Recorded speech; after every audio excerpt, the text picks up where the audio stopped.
Hi everyone. So today we're going to be with Dhananjay Udgaonkar, and it's going to be an exciting day because we're going to talk on very interesting topics.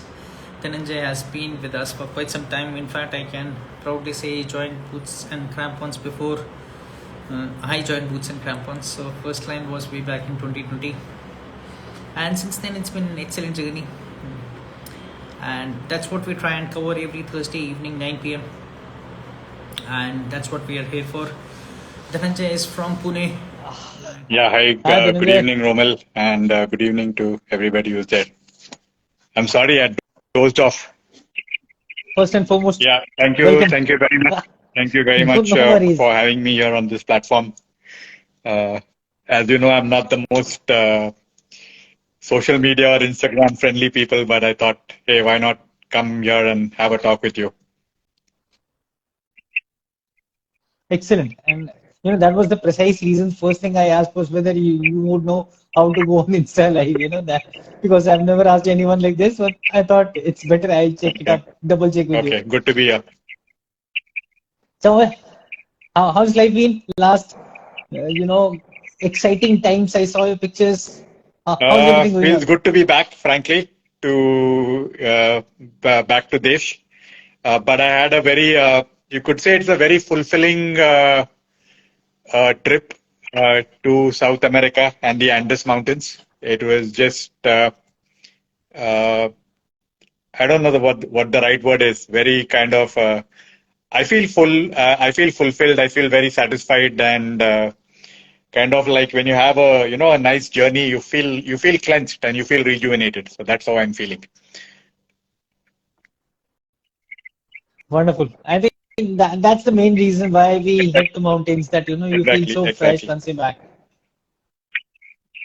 Great. So Dhananjay, let's start with your introduction. Since you're not that social media friendly, not many people would know you on the channel. So let's start from beginning. From my the beginning of my journey with boots and crampons. No, in general, your college, school, whatever, Yeah, so whatever I'm you want to share. basically born in Mumbai, grew up in Pune, went to school in Pune, uh, went to college at IIT Mumbai. Basically, a little bit of a scientist at heart, not a little bit, quite a bit, a science nerd, or that is, you could say, one of my real passions to understand the universe, or you can say, sorry for the big words, but yeah. So went to graduate school in the US. I was in the Boston area for many years. I studied molecular biology, genetics, biophysics. Came back to India in Pune Wow, and was with the family manufacturing business for a good 15 years. Uh, I, my paths crossed with boots and crampons in October 2020 when I came across September 2020 when I came across some posts about an expedition to Gangotri and Rudugaira. And, it was just very, very exciting to uh, be a part of this. I was really touched by how readily I was welcomed by both Bharat and Romil. They had no qualms about me joining a newcomer and had a wonderful time climbing Rudugaira and have been back to the mountains over the last 2 years, at least 7 or 8 times, mostly with boots and crampons, but also with some other groups. So yeah, and that's how I ended up going to Aconcagua, and then stayed back for a little bit of exploration on my own. wonderful. Great. So let's break the whole thing into different and let's pick it up from there. But to start with, how did it all begin? That, the trigger to go to mountains, Western Ghats. What was the first instance you realized that, adventure is something you have to do? Or for being more specific into, climbing mountains. How Okay, did that start? so I've grown up in Pune. So Pune, we do have a lot of what we call tekadis and killas or girds around us. So that was always there. School was, so I've been lucky. I grew up near a hill, a small hill. School was kind of ensconced in a hill. Cross country was a big thing.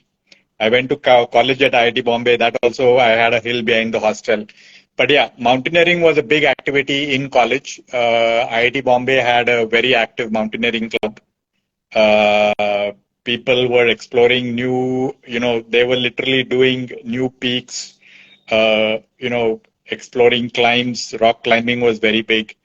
Some of that rubbed off on me, though I never really got full scale into what you call mountaineering. People were regularly going for basic and advanced in the summer holidays.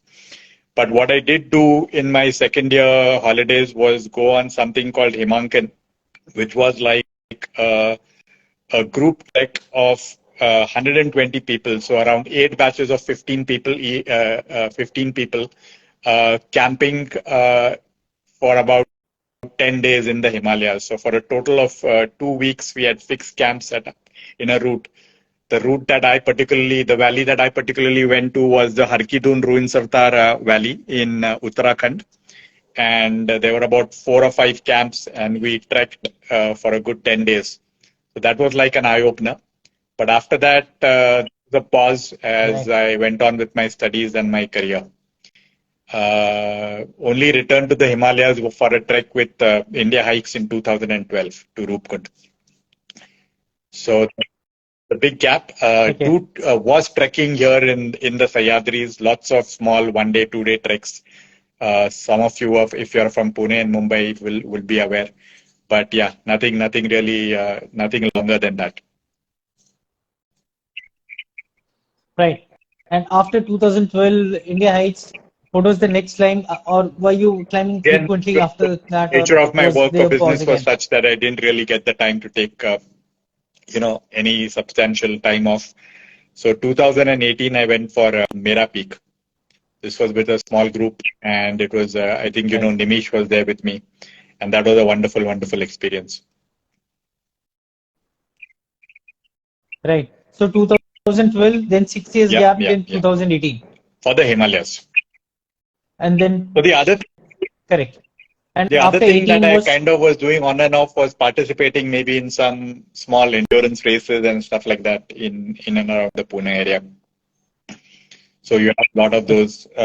Some of them were in the hills around Pune. There's something called Enduro, which was a very nice experience. So one of the things that I feel as that people could relate to is that sometimes you have the passion, but you have to make the time and find really make the effort, find the consistency to pursue it and make the time for it, which I possibly did not do. I always took it, okay, ho jayega, but hota nahi hai. You have to really block the time, plan for it, work around it, things like that. So that is my small bit of advice that, you really, it's not just enough to have the passion. You have to find the will or find the way to pursue it. Absolutely. No, we see this thing very common that, people get so engrossed with work and thinking that, let's settle down sometime. And then, once everything is settled, then they'll take time off and then they'll start climbing or come on treks and something like that. And that's what we've seen in you, as I was thinking, preparing for this talk, I was wondering, after 2020, it's been non-stop, every year you've been climbing multiple climbs. Then how was that sudden change from, totally focused on work and everything, and then 2020 onwards, you've been, be it Friendship Peak, UT, Kangli, Winter, or something or the other has always been, and of course. So I think a few things happened. One is that, you realize that I'm getting old. We all, time is flying by. This was somewhere there in my list of things to do. COVID happened.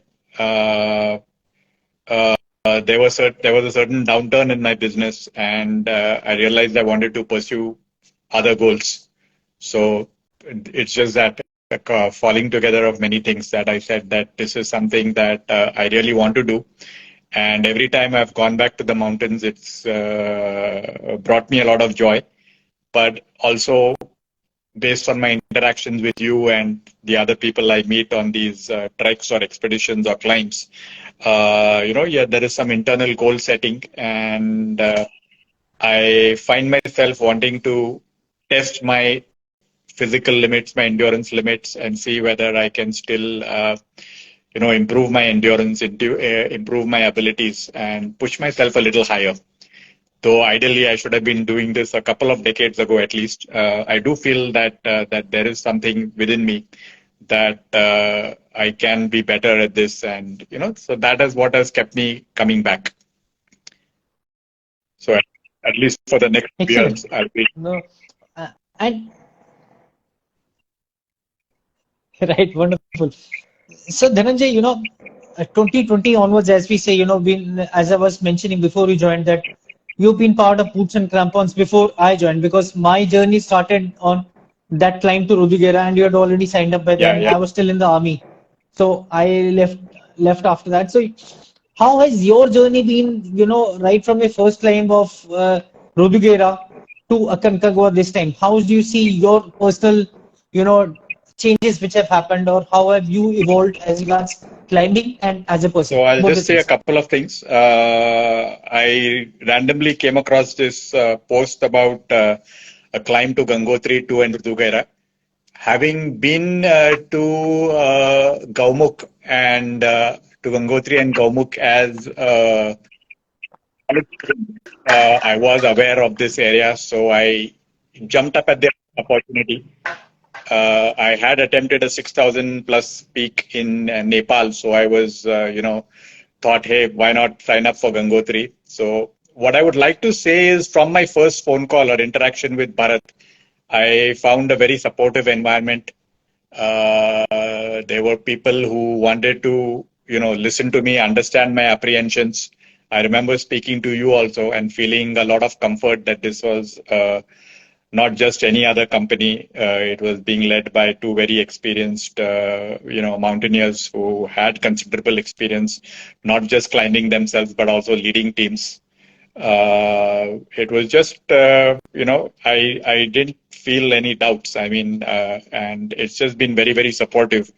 So just a couple of examples. Delhi airport, when I first even before I'd met Bharat, he had bought a power bank for me because I didn't have a power bank. I remember my first day on the Rudhigera trek when, due to some unfortunate logistic incidents, my bag did not arrive at the first camp. I remember you said, hey, take my inner jacket. I still remember that, which I wore for the rest of the trek, a Columbia inner. And Bharat gave me his head torch. So that kind of the feeling that, of having a family in the mountains or being with, it was there. I'm not the most social person, but those small gestures touch me. The Rudhigera experience was wonderful. And I also looked at the kind of support team that you had with you and was very impressed. So definitely, I felt that this is a group that I can, uh, you know, come back to the Himalayas or the mountains with in the future. And of course, since then, I've discovered that now you have a lot of different climbs and expeditions to suit every level, right from the beginner to the highest possible level. You're doing Everest and Lhotse also. So it's a nice feeling. I think I would definitely recommend, because both you and Bharat have contrasting personalities, have different experiences. Bharat is more of you can say, a civilian background. He just took to the mountains and climbed the highest peak, was the first peak that he climbed. You have had a more of a detour journey with its ups and downs, where you first went to the mountains, didn't have such a favorable experience, then took up ultra marathoning and endurance, and then went to the mountains with the Indian Army, and really had to you know undergo a period of training for 1 year before you climbed Everest, and then went on to start Boots and Crampons. So yes, I think both of your, the experience is wonderful. The kind of people that you have that are coming for these treks is also, it's wonderful. So yeah, it's been good. So not just UT Kangri and friendship. I think we did. I did the 10-day NIM camp. Yeah, KY2. yeah, yeah. And then KY2, Yeah. and I'm missing one more. UT Kangri, of course, the winter climb. Zojongo. I didn't do Dozongo with you all. It'll come to me. And Aconcagua now, yeah. Right. Oh, Dozongo. Wonderful. So how has your transformation Dozongo. happened? Sorry, I was mixing it with you now. Yeah, Dozongo and KY2 was. Yeah. Correct. So, how has your personality grown from the time you started your Rodugera climb to now in, Aconcagua? What differences do you see in yourself? After it was based on my interactions now, especially after KY2 and Aconcagua, I just feel I have to be a little bit more serious about. So the growing part is a little bit more of determination and a desire to push myself in my training. And this is what I would like to talk to you about, whether Boots and Crampons can have like a proper 2-month, 3-month training program where we really, wherever we are, maybe it will involve going to the mountains, but wherever we're in Pune, Mumbai, plains, whatever, have a program where we can really work together to, build our endurance, build our strength, core fitness, whatever you need to, so that part is taken care of. There is the altitude part and the adjustment to altitude and certain, cold, which we found, wind, cold, those are factors while climbing Aconcagua. But just getting your basic endurance ability, whether it is, to be able to sustain yourself for 10, 11, 12 hours or whatever is required to do the summit push. I want to work on that. It may require weight training, whatever. So I've been doing that on my own. But again, when you're doing things on your own, without a proper guidance, there's a difference between doing it on your own and doing it in a group and with a proper guidance. Aconcagua, I felt that the fitness level possibly, and this is possibly my personal opinion, of the European climbers or some of the other overseas climbers, their base level of fitness seemed higher. Yeah. I don't want to, it's an opinion, and they just seemed that base level of fitness on which you build to do the summit push or to do your climbs is higher. Yeah. Could be also that they are. Absolutely. Yeah. So there is, that is a significant change. Agree.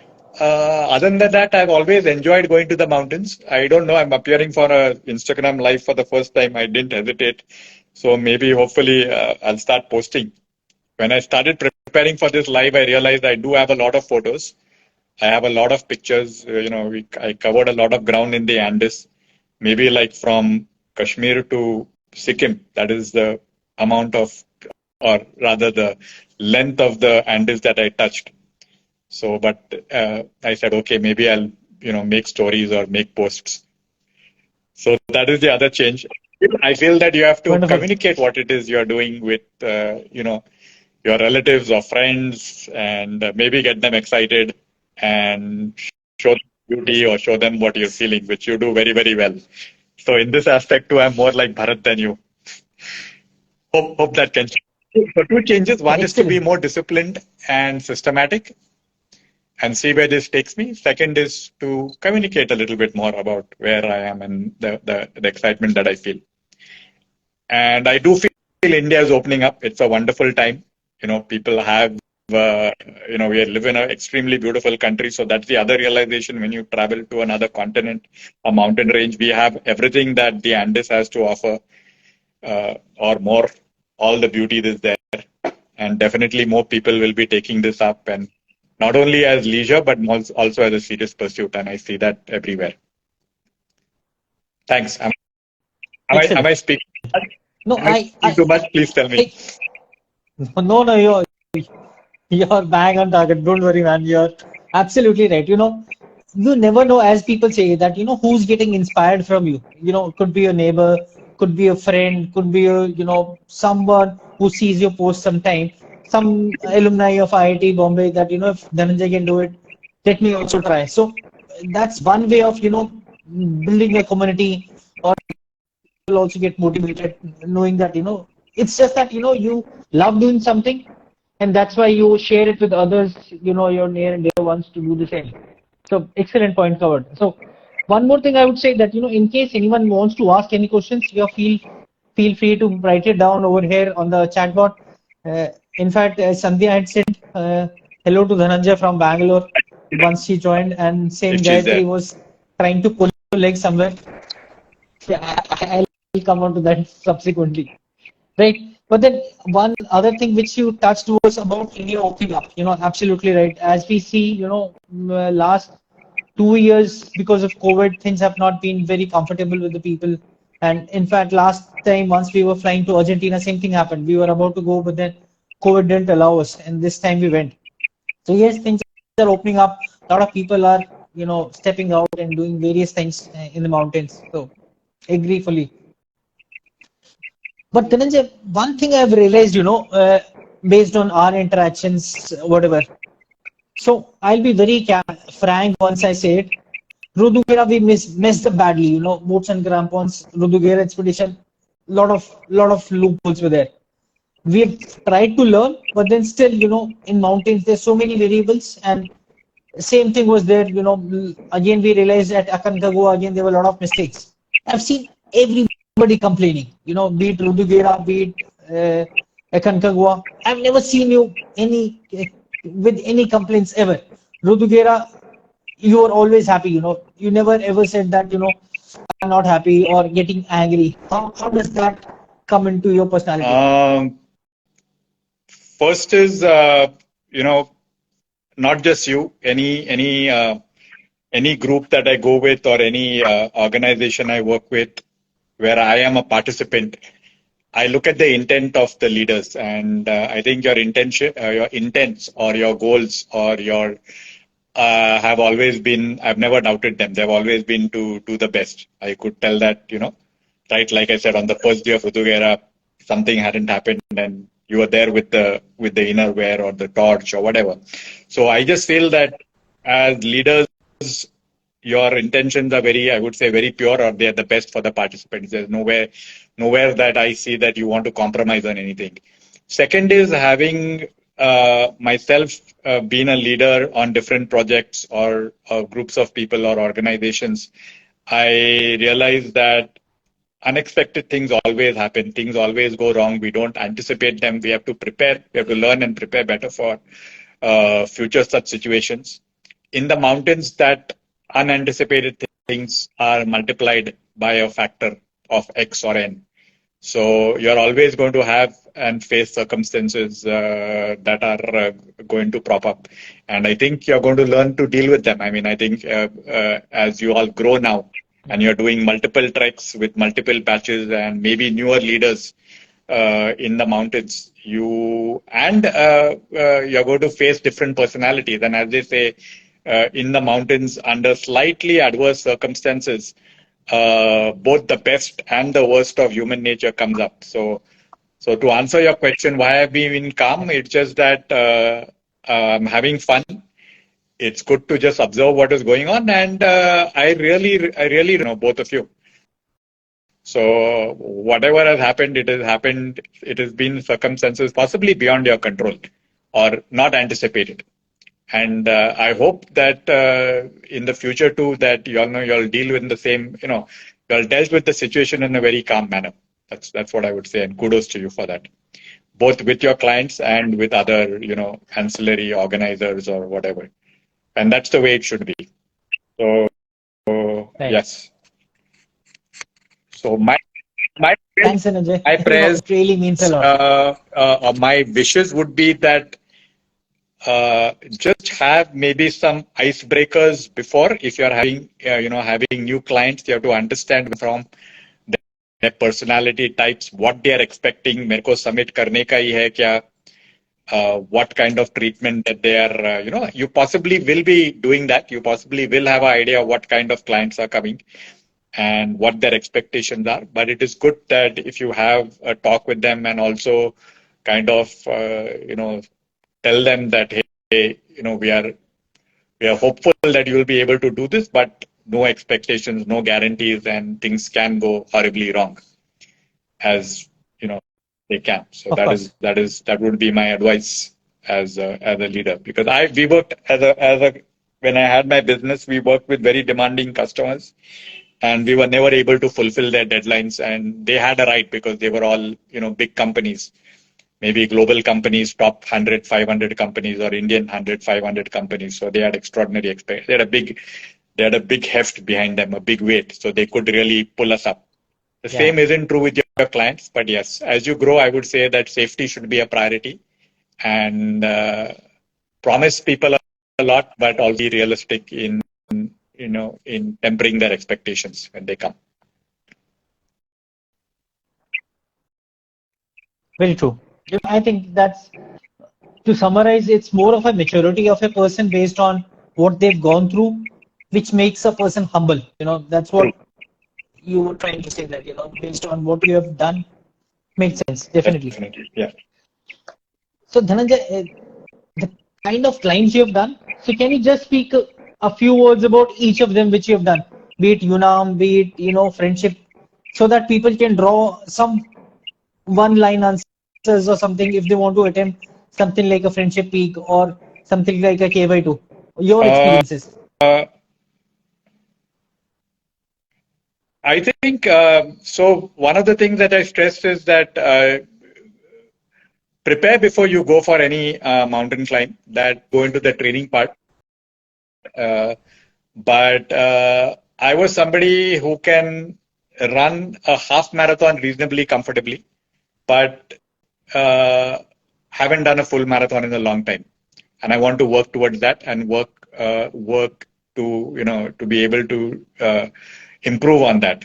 So Rudugera for me was so I've been able to touch 6,000 meters with pushing myself. I wouldn't say comfortably. So Udgaonkar was about 5,800, 5,900 meters. That was my first trek after Mera.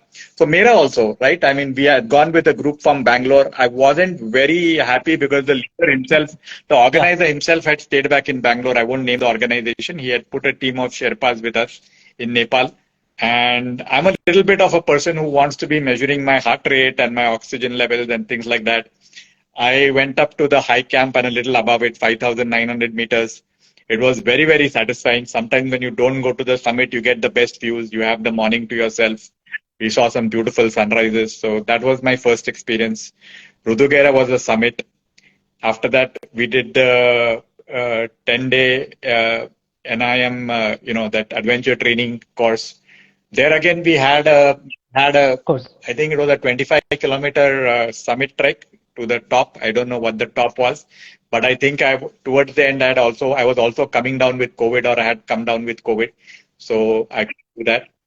Then UT Kangri winter, wasn't able to summit. Friendship Peak was very, very satisfying. Again, a tough climb, but definitely doable for somebody who's been trekking. So I would say that is both Rudugera and Friendship could be ideal first Himalayan expeditions for somebody who's reasonably fit and been trekking, done a few treks like Rupkund or something like that, Bali Pass, to push himself at the first climb. But you just can't go there unprepared. You have to, mentally and physically train yourself. Maybe I would say for a month, 2 months before it. And this is where I think this onboarding, boots and crampons can have. I think with Chetan and your endurance runs, you're probably working towards that. You're, have appraised people where their level is, and have a regimen for each of the peaks, like a 5,000 meter, 6,000 meter, what is required. So there was the Friendship Peak. Then I did Unam with Giri Premi from Pune. So I would say Unam, I would put Unam a little tougher than Friendship Peak, a little tougher than Rudugera. It was my first 6,000 meter peak. It's a beautiful peak. Easier than Kangyatse, but it was tougher than Rudugera. And then I did this a very, very beautiful trek that I would recommend, or an expedition. It was a 10 or 11-day Kalandi Khal expedition from Gaumut to Badrinath. That's a very, very beautiful trek. And that was again that was an expedition. So it's from point A to point B. And the thing that I was told about Kalandi Khal is that after 4 or 5 days, if you have any kind of emergency or altitude sickness, it's 4 or 5 days to come back. You have to go through with the trek. And it went off well. Right. It's really one of the most beautiful treks that you can do in the Himalayas, expeditions you can do in the Himalayas. You're walking on 7, 8 glaciers and you're seeing some of the most magnificent peaks that are there in the Indian Himalayas. So I would recommend that.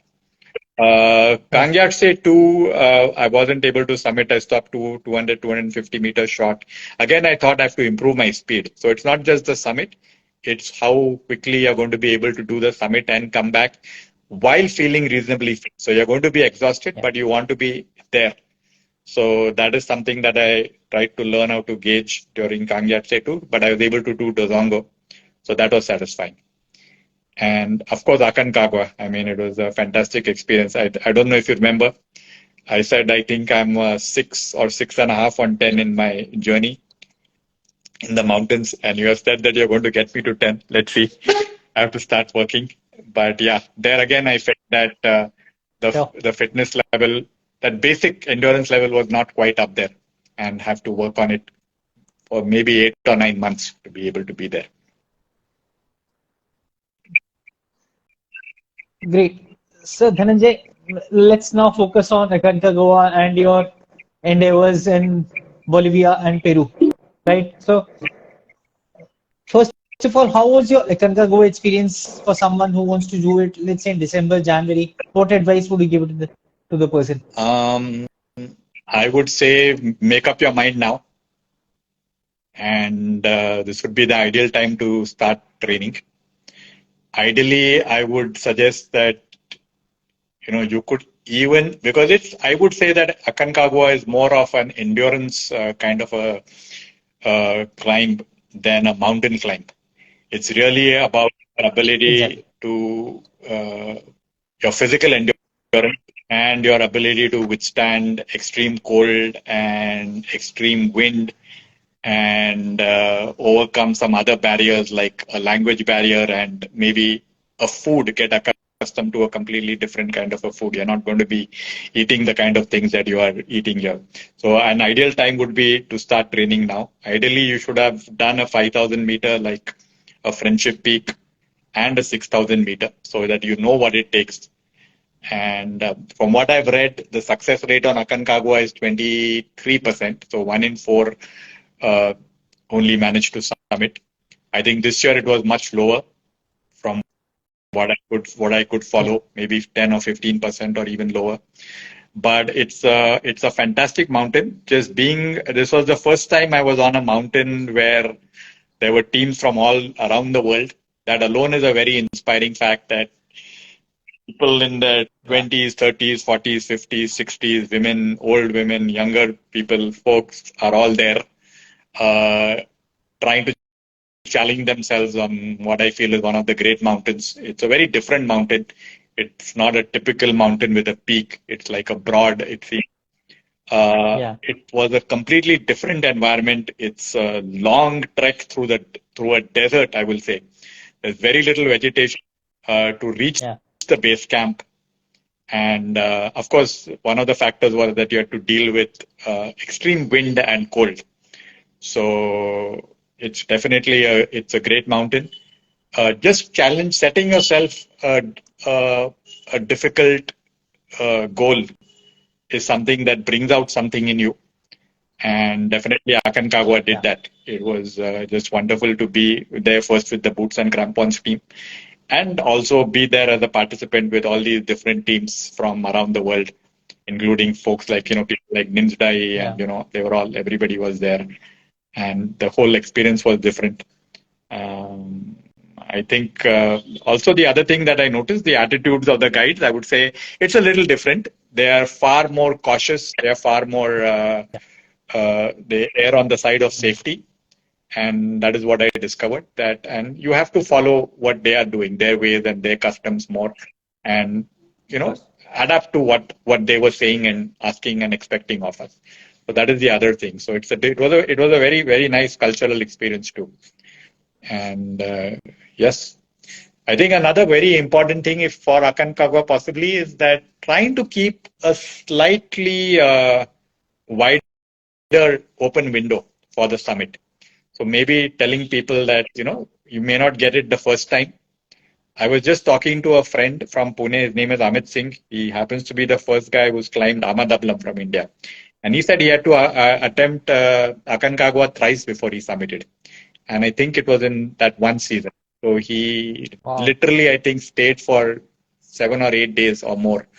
He's not here on the live. I hadn't informed him at Camp 3, Camp Cholera. I'll tell you Wow. personally about it. Yeah. So that was Amit Singh. Great. So, since you Oh, briefly touched upon this, how do you have climbed, in one last point. Himachal? Yeah. Sorry. So, yes. So if you want to climb mountains around the world, especially if you want to climb something in Argentina, it is a big investment. And I've asked myself Yeah. and, ask, and I'm sure people who are doing it will want to do it again, will be asking. It is an investment, but I feel that the rewards of going to the mountains or going to another country and traveling are definitely, I mean, it's the payback is huge. It is not just in terms of, you can say, hey, I've climbed the mountain, but there is something within you that is transformed, and that is what mountains do to you. So yes, it is. You have to save up for it or work for it, but yeah. So don't worry so much. But yeah, because it is involves traveling not to Ladakh or not to Dehradun, which is a relatively more affordable option. You're traveling halfway around the world. It makes sense to really be prepared in every possible way before you attempt a mountain outside the country or halfway across the world. That would be my other advice. But prepare. Excellent. Right. So, Dhananjay, you've climbed in Ladakh, you've climbed in, In Himachal, yeah, you've climbed in Nepal, and now, in this place, Aconcagua.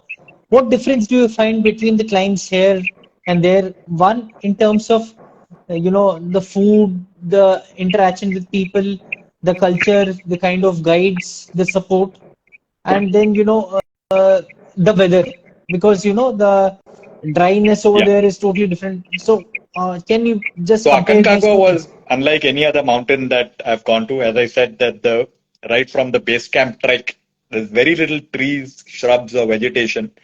You're in a very dry landscape. Unfortunately, I can't show pictures. I'll put some pictures up. The culture is different. Argentina is like a first world country. There is very little. They expect you to, as you say, carry your own shit. I mean, there's very little support that you're Yeah. going to get in like you're going to get in Nepal or going to get from even the guides and in Uttarakhand will maybe sometimes if you're tired will be kind enough to carry your bag for the last 100 meters or so. There they expect you to be prepared. They expect you to be very disciplined. Food it will be a challenge if you're a vegetarian.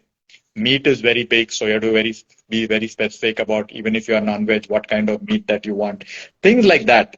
But I appreciated all the different cultures. So I was in 3 different countries: Argentina, Bolivia, and Peru.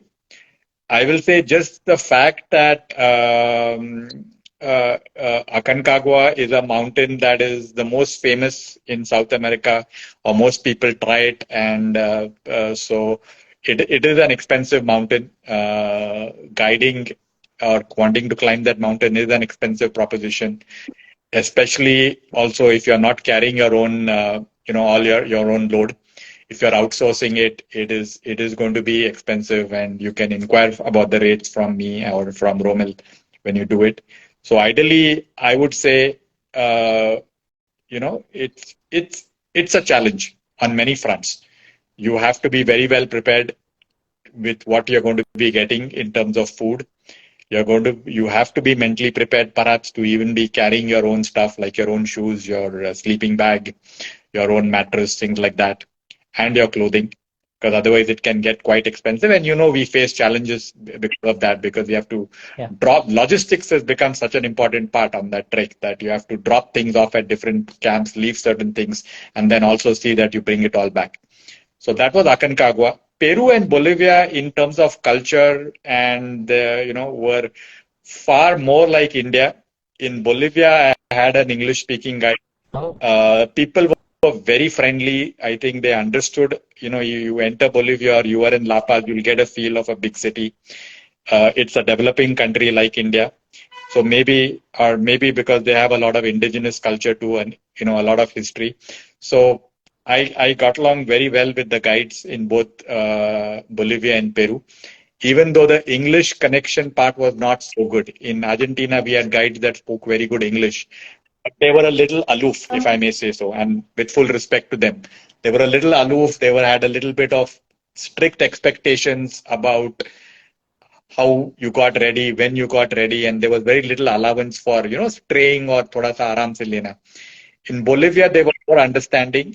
Right. Again, you had the strict deadlines in terms of turning around time when you're climbing a mountain, things like that, but extremely friendly. And there are mountains in Peru, I felt, and I think I wanted to tell you, Romil, is that if I was dropped from an airplane and was there on one of the roads in Peru, I might have felt I was in Uttarakhand.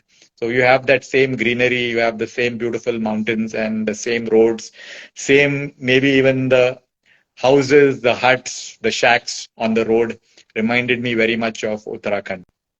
Bolivia also. So the Andes is a huge mountain range. It's longer than the Himalayas. It stretches up all the way from the southern tip of Argentina all the way into Colombia. And I touched it in 5 different places. So in Peru, I went to Machu Picchu and this place called Huaraz. Huaraz is a base for some of the finest alpine treks in the world. So and the other thing that Peru has, it has very, very beautiful alpine lakes. I did a couple of treks there too. Machu Picchu is, of course, a global kind of like one of the new seven wonders of the world. So I went to Machu Picchu and also climbed a small peak there called Huayna Picchu. Then Rainbow Mountain is a 5,000-meter peak, which has become a huge tourist attraction because it's a multicolored mountain that has only recently been uncovered. It was covered with snow, and now because of warming or whatever, it has got uncovered. And you have this beautiful mountain that you can trek to. Also did, as I said, one serious climb in Peru, which was a mountain called Nevada Mateo. It was a beautiful trek. Again, this is not the season for climbing in Peru. It's kind of the monsoon season there. So all the big mountains, there are no treks, there are no climbs. But I did this one 5,000-meter peak. It reminded me of Friendship Peak. You started from, it's literally, there's a tunnel that's going through the mountain. The roadhead is near the tunnel. And it was a beautiful climb. La Paz, which is the capital of Bolivia, it's the highest capital in the world. There's a beautiful range of mountains called the Cordillera Real. It was named by the Spanish as the Royal Mountains. So it's a beautiful mountain range with many 6,000 and 7,000 meter peaks. Sorry, not 7,000. They're all 6,000 and 5,000 meter peak. And I climbed one called attempted one called Huayna Potosi, which was like a 3-day climb from La Paz, provided you are acclimatized. I also went down to Patagonia, which has some of the largest ice fields outside of the Antarctic. Wow. And there I did some treks. So did some glacier treks and things like that. Climbed to the base of this mountain, very iconic mountain called Fitzroy. So all in all, it was a very fulfilling journey. The central part of Argentina where we were, Aconcagua, that has a lot of, it's dry mountain peaks. So Aconcagua also for the most part is a very dry mountain. This year we had snow. There are a lot of volcanic peaks. Some of the highest volcanic peaks in the world are in this central part of Argentina and bordering Chile. So that's something also that you can look up. And there are also very challenging mountains Great. like, we have Mera Peak and other Shivling in India. There are some very in southern Argentina and Chile, and also in Peru and Bolivia. You have very challenging peaks that experienced mountaineers can attempt. But there are also peaks that can be trekked and climbed for people who are starting off like me. So all in all, fulfilling. Great. So, Dhananjay, the way we were discussing about Malli Mastan Babu in the evening, I was going through, some literature, and then that was the time I realized that, Himalayas are only 2,400 odd kilometers, but Andes is 7,000 kilometers. So that must be Yeah. really huge, I man. would say that Because they are Himalaya not, itself, when we were approaching Aconcagua also, I mean, they are not as imposing a range as Himalayas. I mean, I know it's wrong. Every part of the world is beautiful in its own way, but they are right? long. But definitely the depth or the width of the Himalayas and the breadth is something very like when you fly to that Leh Yeah, and you just see these mountains on mountains and you have the Hindu Kush and then, so it's, I didn't get that feel. I mean, I'll share, I was clicking photos, screenshots on Google Earth. It's a very narrow mountain range. right. And you saw that, right? I mean, we all drove Oh, through the road that is crossing into Chile. So after a while, we're going to start to right. descend. So it is like crossing over from, say, Gangotri onto the Tibet Plateau in a few hours, which is just not possible in the Himalayas. So that is the True that. feeling that I got. Yes, different landscapes. Peru reminded me a lot of India. And the other thing that I could see when I was in Machu Picchu is that the Amazon rainforest is also starting. So not in Argentina, but in Peru and Bolivia. On the west, Okay. you have the plain and you are on the mountain. And from the mountains, when you go a little bit more eastward, you have this massive Amazon forest that start from certain areas. So I didn't get a view of that in my this thing, but it is definitely there. So that is also the appeal. You have this change in landscape that is there. Excellent, Dhananjay. Last 1 month or so, you have lived whatever you missed in the past, 8, 10 years of your corporate life, I've whatever always I may been call happy. it. But then this It was nice fun filled. to be able to do it alone, and I hope that I was treating it like a Reiki. Maybe I can share Yeah, some of the information with you and inspire you to be doing things like definitely. Babu Mastan. Babu Mastan Malli Mastan. was inspired Malli to go Mastan to Babu. the mountains. And again, I think he got caught in a bad weather storm. So following weather with Yeah, that language barrier is very important. Yeah, so you have to take the proper precautions. So one thing that was true very that. clear in Peru, it's the rainy season. Can't do it. Of course, we know Aconcagua also. Once February is over, only the very hardened and toughened people will try to do it. I think we are running out of time, and I've spoken too much. I hope it was informative for some of the people who popped in and out. No, no, excellent, Dhananjay. I'm really enjoying it because, this area of Bolivia, Peru, definitely we want to explore more, and I would get in touch with you to get more details about it. But one thing, okay, there is one question. Let me handle it before we go ahead. How do you physically prepare yourself right before starting a serious trek, and how also do you cope up with getting exhausted midway through the trek? Stars can shine. So I've been trying to. Okay, so again, discipline is very important. I do yoga, and I'm going to step up my running. So one of the very nice things that I did, and I feel that if you're attempting a 6,000 or 7,000, do runs. I mean, one good way is do runs at wherever you are. So I had attempted a 50K ultra run in the hills around Pune. It's called SRT Sivangad Rajgad Torna. It's a wonderful race to participate in, and I know Boots and Crampons is also going to be having these altitude races. So run or walk when you're climbing up a 1,000 foot or a 1,500 foot hill or a tekdi or a fort or a mountain. You aren't unless you're super fit, you're not going to be able to run it. So climbing it up, walking it up at a brisk pace. So I try to do walks in and around Pune on the hills with a load.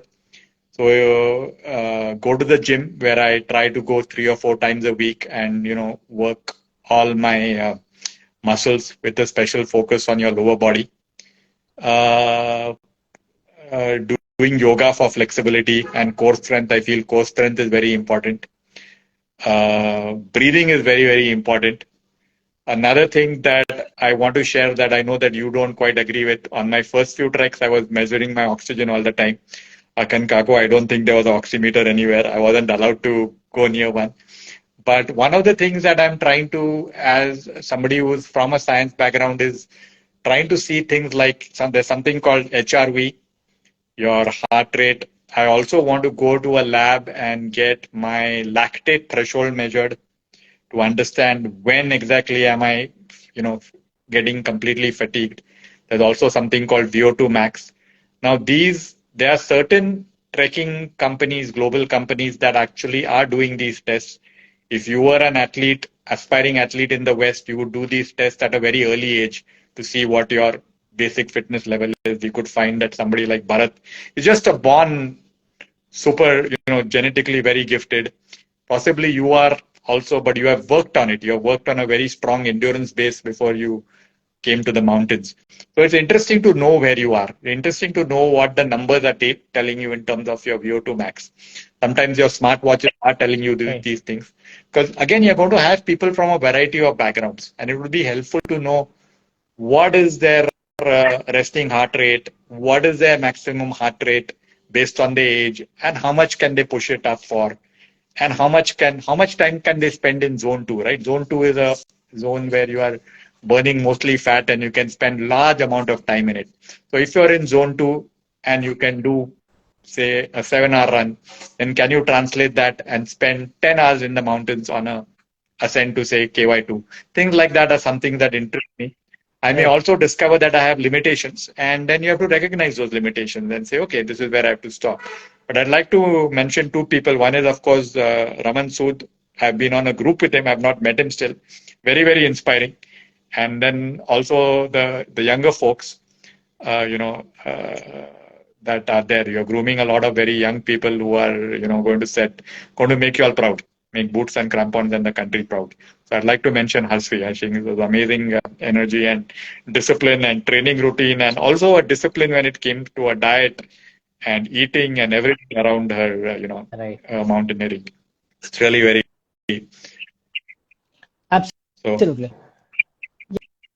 Yeah, I think you've touched a very important point about that discipline, because recently I've been following quite a lot about Eliud Kipchoge, and I recommend everyone to watch about, once he speaks about discipline, how a person would change, based on discipline.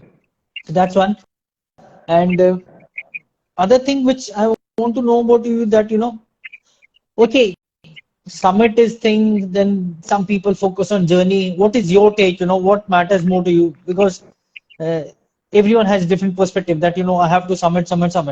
Then there's some people, no, I'm going to enjoy the journey, and then summit happens, it's fine.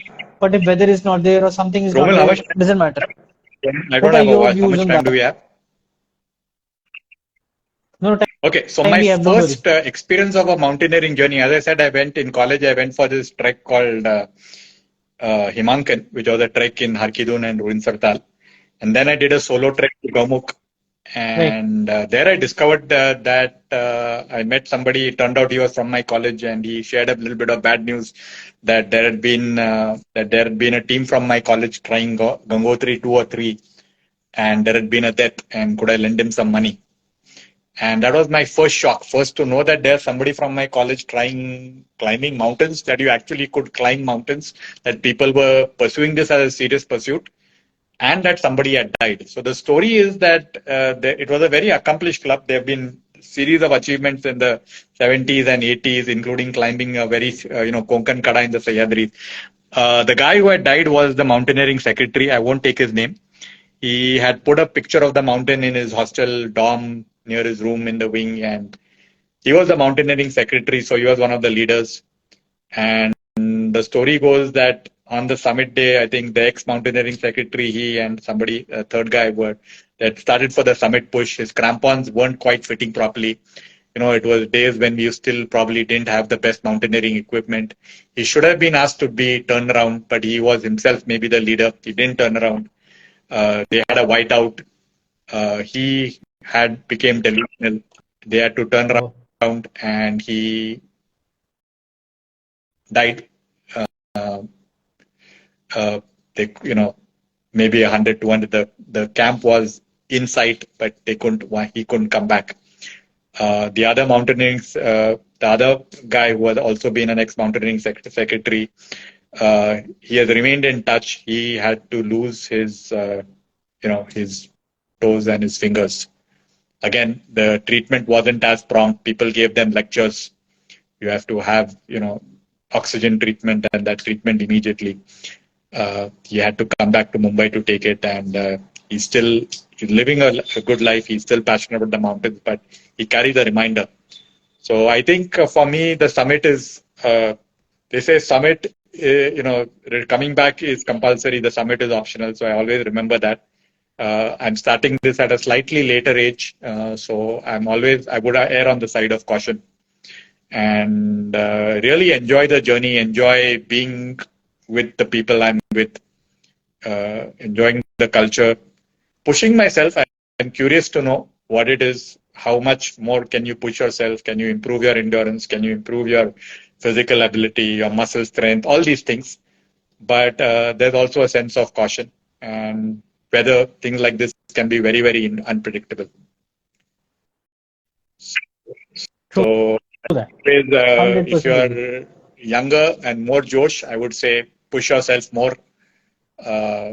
But listen, of course, listening to your leader is very, very important. And that would be also my only piece of advice to y'all as y'all are now ramping up. Just see that you have all the safety parameters in place. Weather reports, more accuracy for weather reports. And also, one more thing I can say is sometimes you have underlying issues that don't come up until you're really pushed to an extreme. You could have an athlete who's very, very good, but he hasn't really pushed himself beyond, and only when he pushes himself beyond in a low, high altitude, low oxygen kind of environment, you could have certain things that crop up. Again, I have no examples of it, but my first experience in the mountains was that, somebody is climbing a peak and there has been an accident, and unfortunately he didn't return, and only 100 or 200 meters away from their summit camp. So maybe I'm cautious that way. Oh, and on a personal note, I have lost a cousin. He was again a very experienced mountaineer. He died in a skiing accident on a routine ski attempt in the French Alps, and he wasn't carrying the beacon. He was carrying the beacon, but he hadn't charged it fully. So there was some time elapsed before he could be dug out. And again, it was a very freaky accident. It was an avalanche that he was skiing down. It was a kind of not a downhill ski. It was like a cross-country ski. The avalanche came. He was the first guy. It took him down. The others could change their path. They knew exactly where he was, and they dug him out 20, 25 minutes, but he was gone. So I've lost, and he was an experienced mountaineer. He had done peaks in the Himachal and in Uttarakhand, difficult peaks. And he took all the precautions because I would be with him. But on that one particular day, he thought, okay, aasan kuch kar raha hu main. Everyday thing, it was a New Year's Day. And the battery wasn't fully charged. So that could apply to any one of us. Torch not fully there, or, lose yourself. True. No, yeah, these are the inherent risks. We've got to be very careful once we're attempting something like that. So couldn't agree more on that. And you recently touched upon the topic of summit run. So Chetan is leaving today for a recce along with another team member for Himachal. Chetan. So we are doing one event, Chetan run. Yeah, Chetan must have mentioned, right? Okay, Dhananjay, I think it's time. One last question, and a very important one that people want to know that, So what's the way ahead? One on the personal front and one on the, climbing front. What's in store? I think both the questions are intertwined. There is a part of me that wants to climb climb different mountains around the world. I didn't venture out, very frankly, Romil. I will say that, as I said, I had a business. It ran into some difficulties. There are certain issues related to taxes and certain government obligations that are still not complete. They take some time. But definitely, I want to be, going back to the mountains with boots and crampons also. And that is also the personal journey. So it's a journey of being more grateful for the life you have, for the health you have, and trying to optimize that while you still have it. So it's a battle between, and you're meeting a variety of people. So some are on their way up. I would say that I would love to, see where I can push myself. So definitely try and see whether I can comfortably be doing 6,000-meter peaks, doing them in a more, in a way I'm happier. So we could say speed, faster, doing it in a more fit way.